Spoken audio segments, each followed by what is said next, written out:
The table! Pinlighting is a hell of a way to earn a living. Underhill was furious as he closed the door behind himself. It didn't make much sense to wear a uniform and look like a soldier if people didn't appreciate what you did. He sat down in his chair, laid his head back in the headrest, and pulled the helmet down over his forehead. As he waited for the pin set to warm up, he remembered the girl in the outer corridor. She had looked at it, then looked at him scornfully. Meow. That was all she had said, yet it had cut him like a knife. What did she think he was? A fool, a loafer, a uniformed non-entity. Didn't she know that for every half hour of pinlighting, he got a minimum of 2 months recuperation in the hospital?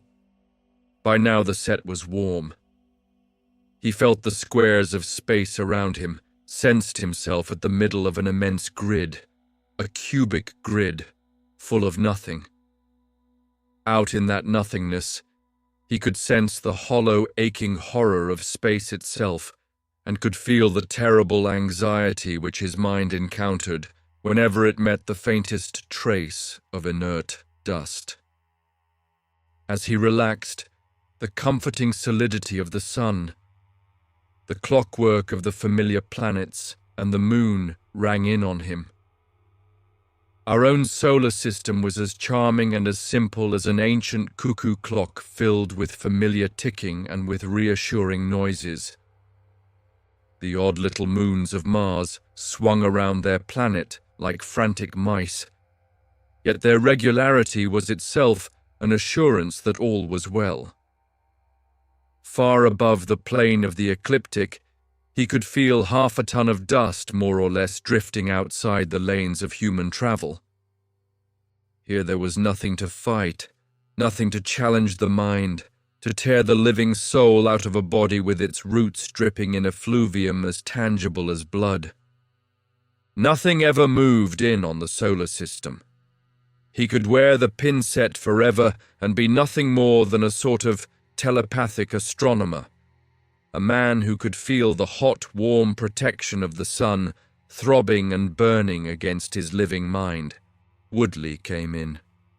"Same old ticking world," said Underhill. "Nothing to report. No wonder they didn't develop the pin set until they began to planoform. Down here with the hot sun around us, it feels so good and so quiet. You can feel everything spinning and turning. It's nice and sharp and compact. It's sort of like sitting around home." Woodley grunted. He was not much given to flights of fantasy. Undeterred, Underhill went on. "It must have been pretty good to have been an ancient man. I wonder why they burned up their world with war.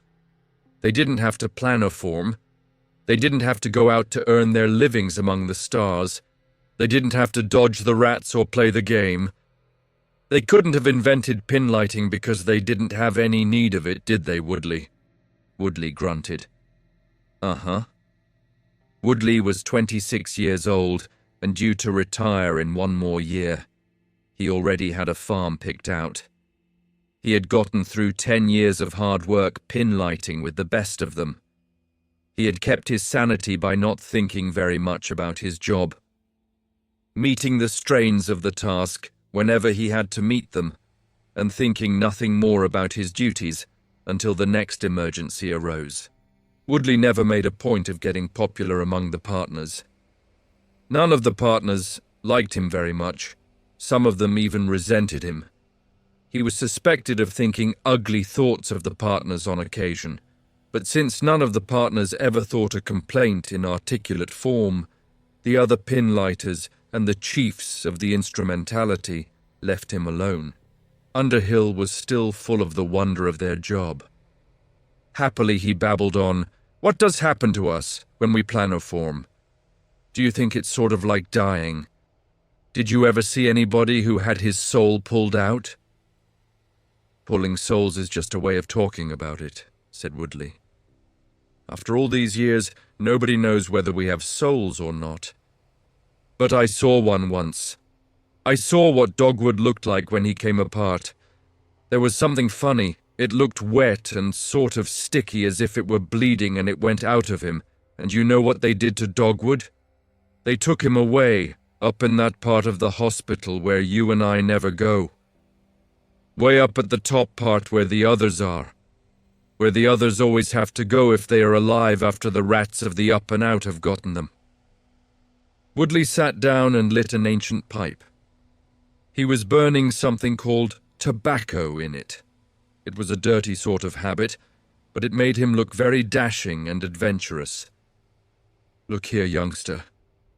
You don't have to worry about that stuff. Pinlighting is getting better all the time. The partners are getting better. I've seen them pinlight 2 rats 46 million miles apart in 1.5 milliseconds. As long as people had to try to work the pin sets themselves, there was always the chance that with a minimum of 400 milliseconds for the human mind to set a pinlight, we wouldn't light the rats up fast enough to protect our planet-forming ships. The partners have changed all that. Once they get going, they're faster than rats, and they always will be. I know it's not easy letting a partner share your mind. It's not easy for them either, said Underhill. Don't worry about them, they're not human. Let them take care of themselves. I've seen more Pinlighters go crazy from monkeying around with partners than I have ever seen caught by the rats. How many do you actually know of them that got grabbed by rats? Underhill looked down at his fingers, which shone green and purple in the vivid light thrown by the tuned-in pin set, and counted ships. The thumb for the Andromeda, lost with crew and passengers, the index finger and the middle finger for release ships 43 and 56, found with their pin sets burned out and every man, woman and child on board dead or insane. The ring finger, the little finger, and the thumb of the other hand were the first 3 battleships to be lost to the rats. Lost as people realized that there was something out there underneath space itself, which was alive, capricious, and malevolent. Planoforming was sort of funny. It felt like nothing much. Like the twinge of a mild electric shock. Like the ache of a sore tooth bitten on for the first time. Like a slightly painful flash of light against the eyes. Yet in that time, a 40,000-ton ship, lifting free above Earth, disappeared somehow or other into 2 dimensions and appeared half a light year or 50 light years off. At one moment, he would be sitting in the fighting room, the pin set ready, and the familiar solar system ticking around inside his head. For a second or a year, he could never tell how long it really was, subjectively. The funny little flash went through him, and then he was loose in the up and out. The terrible open spaces between the stars, where the stars themselves felt like pimples on his telepathic mind, and the planets were too far away to be sensed or read. Somewhere in this outer space, a gruesome death awaited. Death and horror of a kind which man had never encountered until he reached out for interstellar space itself. Apparently the light of the suns kept the dragons away. Dragons. That was what people called them. To ordinary people there was nothing except the shiver of plano-forming and the hammer blow of sudden death or the dark spastic note of lunacy descending into their minds. But to the telepaths, they were dragons. In the fraction of a second between the telepath's awareness of a hostile something out in the black, hollow nothingness of space and the impact of a ferocious, ruinous psychic blow against all living things within the ship, the telepaths had sensed entities something like the dragons of ancient human lore. Beasts more clever than beasts, demons more tangible than demons, hungry vortices of aliveness and hate, compounded by unknown means out of the thin, tenuous matter between the stars. It took a surviving ship to bring back the news. A ship in which, by sheer chance, a telepath had a light beam ready, turning it out at the innocent dust so that, within the panorama of his mind, the dragon dissolved into nothing at all, and the other passengers, themselves non-telepathic, went about their way not realizing that their own immediate deaths had been averted. From then on it was easy, almost. Planoforming ships always carried telepaths. Telepaths had their sensitiveness enlarged to an immense range by the pin sets, which were telepathic amplifiers adapted to the mammal mind. The pin sets, in turn, were electronically geared into small dirigible light bombs. Light did it. Light broke up the dragons, allowed the ships to reform three-dimensionally, skip, skip, skip, as they moved from star to star. The odds suddenly moved down from 100 to 1 against mankind to 60 to 40 in mankind's favor. This was not enough. The telepaths were trained to become ultra-sensitive, trained to become aware of the dragons in less than a millisecond. But it was found that the dragons could move 1,000,000 miles in just under 2 milliseconds, and that this was not enough for the human mind to activate the light beams. Attempts had been made to sheath the ships in light at all times. This defense wore out. As mankind learned about the dragons, so too, apparently, the dragons learned about mankind. Somehow they flattened their own bulk and came in on extremely flat trajectories very quickly. Intense light was needed, light of sun-like intensity. This could be provided only by light bombs. Pinlighting came into existence. Pinlighting consisted of the detonation of ultra-vivid miniature photonuclear bombs, which converted a few ounces of a magnesium isotope into pure visible radiance. The odds kept coming down in mankind's favor, yet ships were being lost. It became so bad that people didn't even want to find the ships because the rescuers knew what they would see. It was sad to bring back to Earth 300 bodies ready for burial and 200 or 300 lunatics, damaged beyond repair, to be wakened and fed and cleaned and put to sleep. Wakened and fed again until their lives were ended. Telepaths tried to reach into the minds of the psychotics who had been damaged by the dragons, but they found nothing there beyond vivid, spouting columns of fiery terror bursting from the primordial id itself, the volcanic source of life. Then came the partners. Man and partner could do together what man could not do alone. Men had the intellect. Partners had the speed. The partners rowed their tiny craft, no larger than footballs, outside the spaceships. They planoformed with the ships. They rode beside them in their 6-pound craft ready to attack. The tiny ships of the partners were swift. Each carried a dozen pinlights, bombs no bigger than thimbles.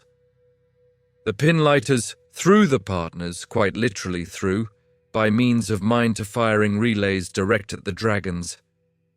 What seemed to be dragons to the human mind appeared in the form of gigantic rats in the minds of the partners.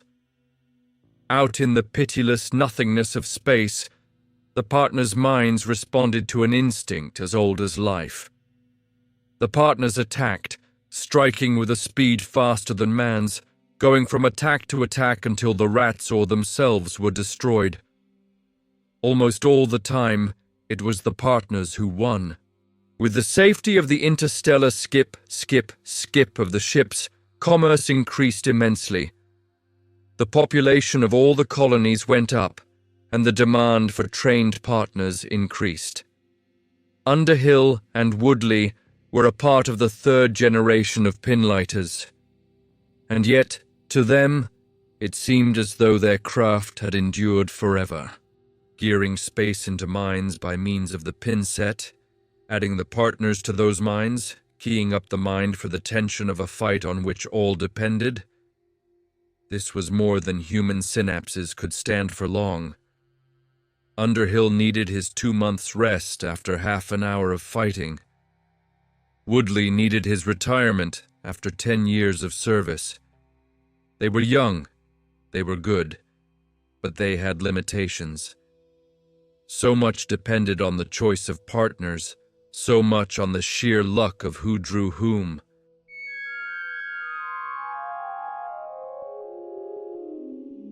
The Shuffle. Father Moontree and the little girl named West entered the room. They were the other two Pinlighters. The human complement of the fighting room was now complete. Father Moontree was a red-faced man of 45 who had lived the peaceful life of a farmer until he reached his 40th year. Only then, belatedly, did the authorities find he was telepathic and agreed to let him late in life enter upon the career of Pinlighter. He did well at it, but he was fantastically old for this kind of business. Father Moontree looked at the glum Woodley and the musing Underhill. "How are the youngsters today? Ready for a good fight?" "Father always wants a fight," giggled the little girl named West. She was such a little girl. Her giggle was high and childish.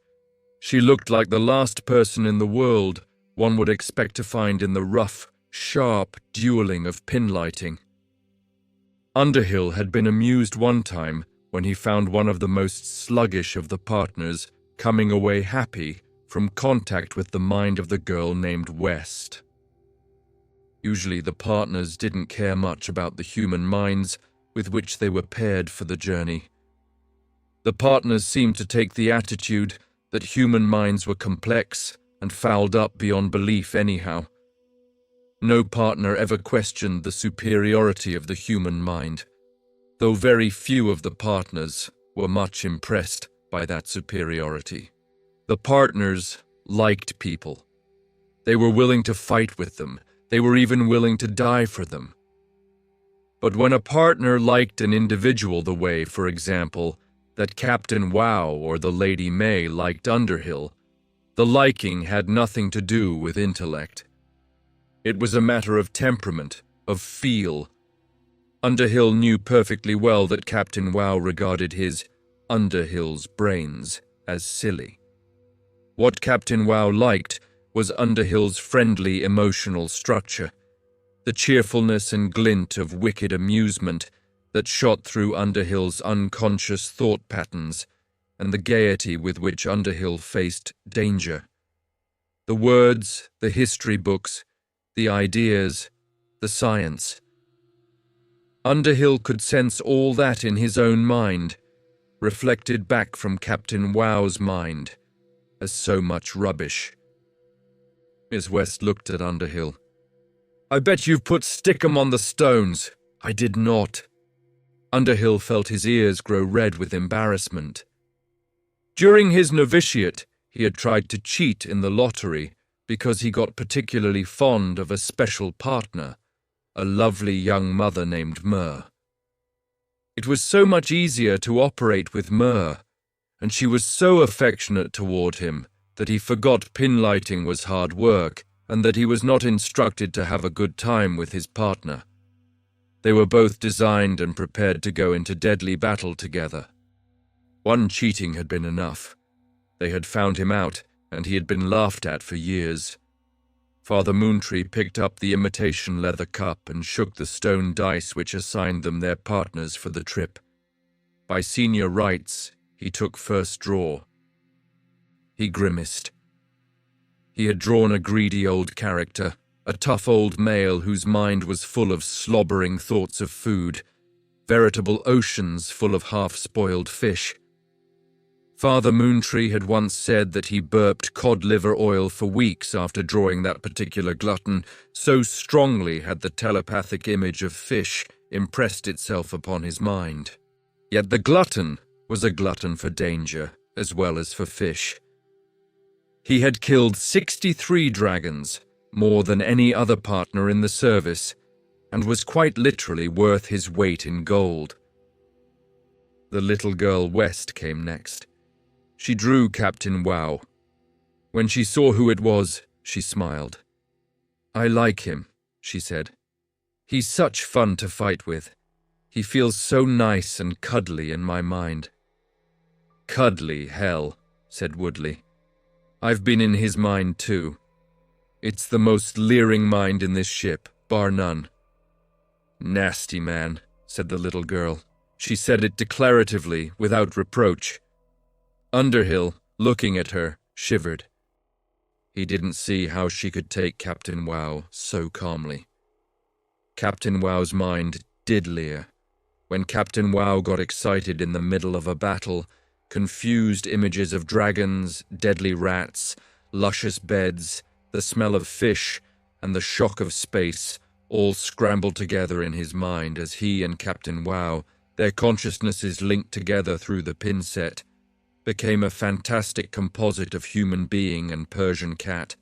That's the trouble with working with cats, thought Underhill. It's a pity that nothing else anywhere will serve as partner. Cats were all right once you got in touch with them telepathically. They were smart enough to meet the needs of the fight, but their motives and desires were certainly different from those of humans. They were companionable enough as long as you thought tangible images at them, but their minds just closed up and went to sleep when you recited Shakespeare or Colgrove, or if you tried to tell them what space was. It was sort of funny realizing that the partners who were so grim and mature out here in space were the same cute little animals that people had used as pets for thousands of years back on Earth. He had embarrassed himself more than once while on the ground saluting perfectly ordinary, non-telepathic cats because he had forgotten for the moment that they were not partners. He picked up the cup and shook out his stone dice. He was lucky. He drew the Lady May. The Lady May was the most thoughtful partner he had ever met. In her, the finely bred pedigree mind of a Persian cat had reached one of its highest peaks of development. She was more complex than any human woman, but the complexity was all one of emotions, memory, hope, and discriminated experience. Experience sorted through without benefit of words. When he had first come into contact with her mind, he was astonished at its clarity. With her, he remembered her kittenhood. He remembered every mating experience she had ever had. He saw in a half-recognizable gallery all the other Pinlighters with whom she had been paired for the fight. And he saw himself radiant, cheerful, and desirable. He even thought he caught the edge of a longing. A very flattering and yearning thought. What a pity he is not a cat. Woodley picked up the last stone. He drew what he deserved. A sullen, scared old tomcat with none of the verve of Captain Wow. Woodley's partner was the most animal of all the cats on the ship. A low, brutish type with a dull mind. Even telepathy had not refined his character. His ears were half chewed off from the first fights in which he had engaged. He was a serviceable fighter, nothing more. Woodley grunted. Underhill glanced at him oddly. Didn't Woodley ever do anything but grunt? Father Moontree looked at the other three. "You might as well get your partners now. I'll let the scanner know we're ready to go into the up and out." The deal. Underhill spun the combination lock on the Lady May's cage. He woke her gently and took her into his arms. She humped her back luxuriously, stretched her claws, started to purr, thought better of it, and licked him on the wrist instead. He did not have the pin set on, so their minds were closed to each other.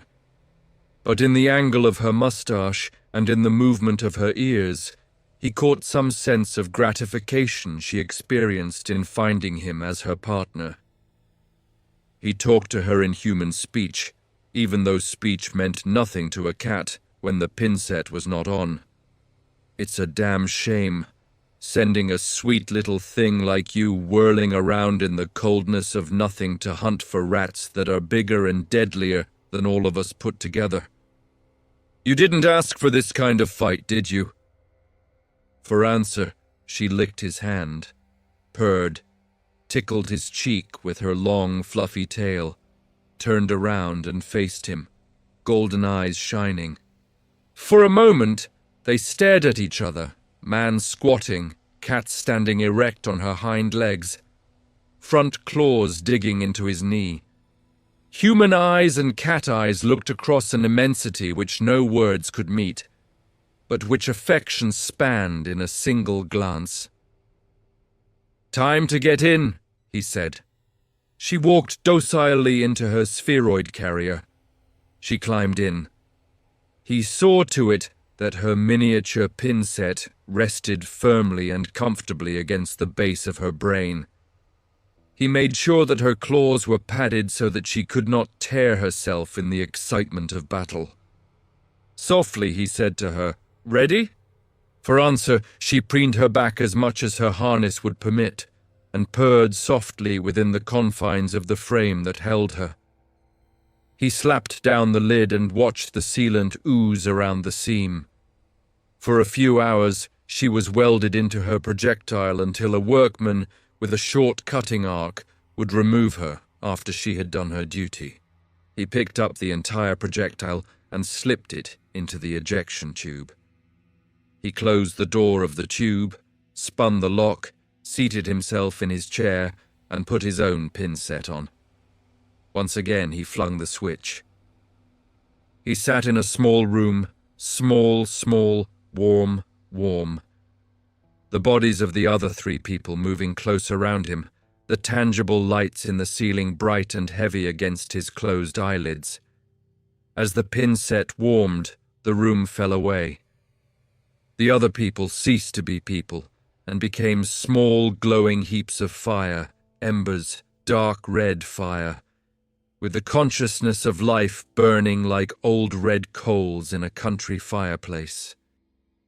As the pin set warmed a little more, he felt Earth just below him, felt the ship slipping away, felt the turning moon as it swung on the far side of the world, felt the planets and the hot, clear goodness of the sun, which kept the dragons so far from mankind's native ground. Finally, he reached complete awareness. He was telepathically alive to a range of millions of miles. He felt the dust, which he had noticed earlier, high above the ecliptic. With a thrill of warmth and tenderness, he felt the consciousness of the Lady May pouring over into his own. Her consciousness was as gentle and clear and yet sharp to the taste of his mind, as if it was scented oil. It felt relaxing and reassuring. He could sense her welcome of him. It was scarcely a thought, just a raw emotion of greeting. At last, they were one again. In a tiny remote corner of his mind, as tiny as the smallest toy he had ever seen in his childhood, he was still aware of the room and the ship, and of Father Moontree picking up a telephone and speaking to a scanner captain in charge of the ship. His telepathic mind caught the idea long before his ears could frame the words. The actual sound followed the idea the way that thunder on an ocean beach follows the lightning inward from far out over the seas. "The fighting room is ready. Clear to planoform, sir." The play.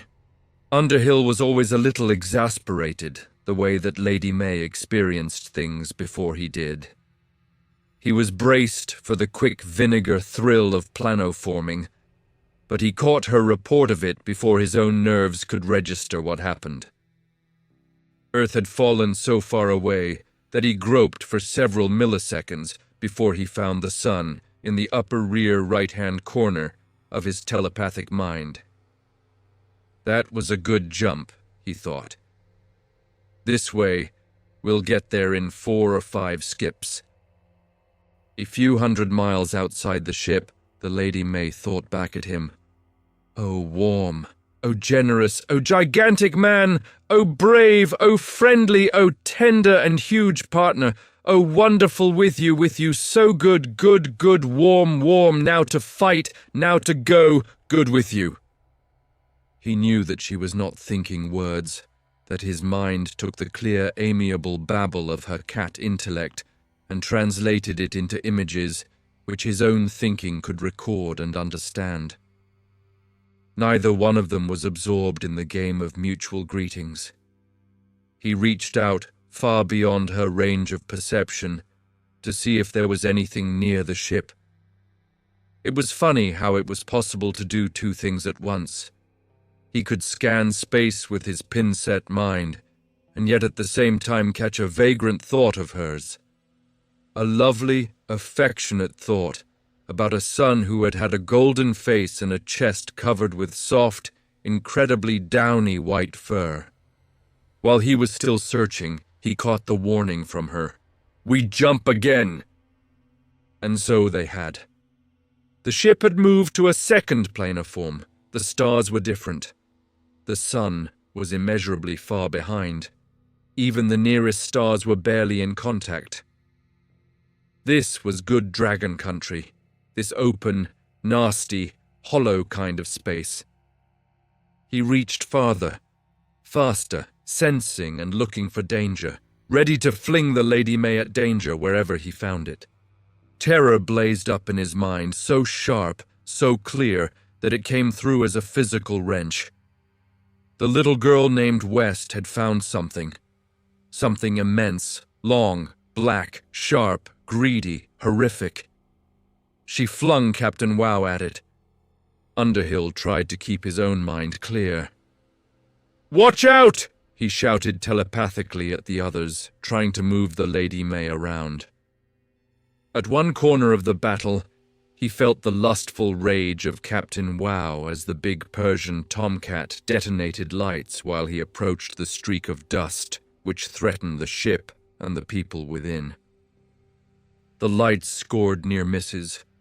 The dust flattened itself, changing from the shape of a stingray into the shape of a spear.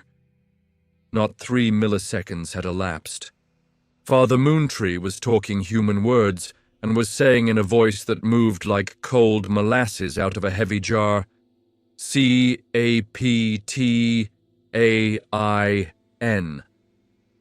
Underhill knew that the sentence was going to be, "Captain, move fast." The battle would be fought and finished before Father Moontree got through talking.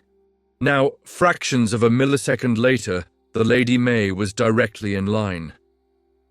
Here was where the skill and speed of the partners came in. She could react faster than he. She could see the threat as an immense rat coming direct at her. She could fire the light bombs with a discrimination which he might miss. He was connected with her mind, but he could not follow it. His consciousness absorbed the tearing wound inflicted by the alien enemy.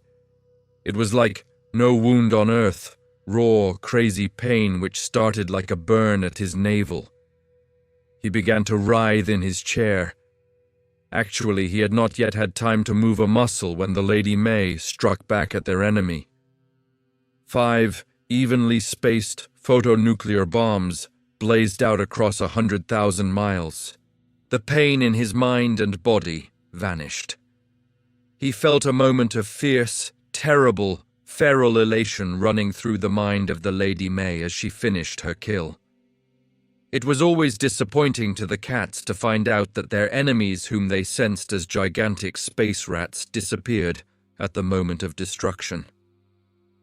Then he felt her hurt, the pain and the fear that swept over both of them as the battle, quicker than the movement of an eyelid, had come and gone. In the same instant, there came the sharp and acid twinge of planar form. Once more the ship went skip. He could hear Woodley thinking at him, "You don't have to bother much. This old son of a gun and I will take over for a while." Twice again the twinge, the skip. He had no idea where he was until the lights of the Caledonia spaceport shone below. With a weariness that lay almost beyond the limits of thought. He threw his mind back into rapport with the pin set, fixing the Lady May's projectile gently and neatly in its launching tube. She was half dead with fatigue, but he could feel the beat of her heart, could listen to her panting, and he grasped the grateful edge of a thanks reaching from her mind to his.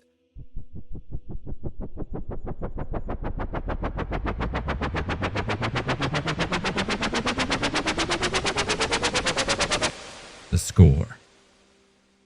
They put him in the hospital at Caledonia. The doctor was friendly but firm. You actually got touched by that dragon.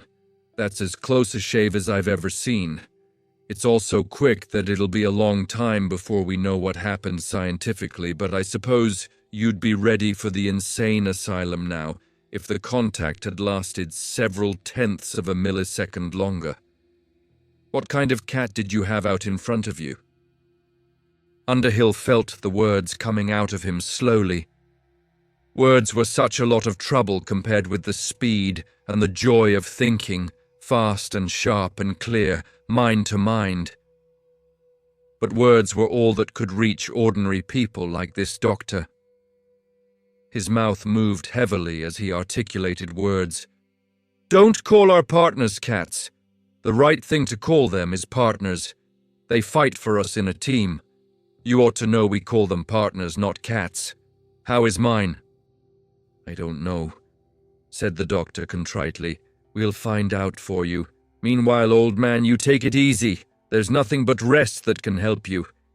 Can you make yourself sleep, or would you like us to give you some kind of sedative? I can sleep, said Underhill. I just want to know about the Lady May. The nurse joined in. She was a little antagonistic. Don't you want to know about the other people? They're okay, said Underhill. I knew that before I came in here. He stretched his arms and sighed and grinned at them. He could see they were relaxing and were beginning to treat him as a person instead of a patient. I'm all right, he said. Just let me know when I can go see my partner. A new thought struck him. He looked wildly at the doctor. They didn't send her off with the ship, did they? I'll find out right away, said the doctor. He gave Underhill a reassuring squeeze of the shoulder and left the room. The nurse took a napkin off a goblet of chilled fruit juice. Underhill tried to smile at her. There seemed to be something wrong with the girl. He wished she would go away. First, she had started to be friendly, and now she was distant again. It's a nuisance being telepathic, he thought. You keep trying to reach even when you are not making contact. Suddenly, she swung around on him. You Pinlighters, you and your damn cats! Just as she stamped out, he burst into her mind. He saw himself a radiant hero, clad in his smooth suede uniform, the pin-set crown shining like ancient royal jewels around his head. He saw his own face, handsome and masculine, shining out of her mind. He saw himself very far away, and he saw himself as she hated him. She hated him in the secrecy of her own mind. She hated him because he was, she thought, proud and strange and rich, better and more beautiful than people like her. He cut off the sight of her mind, and as he buried his face in the pillow, he caught an image of the Lady May. She is a cat, he thought. That's all she is, a cat. But that was not how his mind saw her, quick beyond all dreams of speed, sharp, clever, unbelievably graceful, beautiful, wordless and undemanding. Where would he ever find a woman who could compare with her? Cordwainer Smith. That's it, folks. If you enjoyed this journey into the world of English, please subscribe to English Tale Box for more captivating narratives and language insights. We'd love to hear your thoughts in the comments below. And don't forget to share this video with anyone who loves a good story or is learning English. Thank you for watching.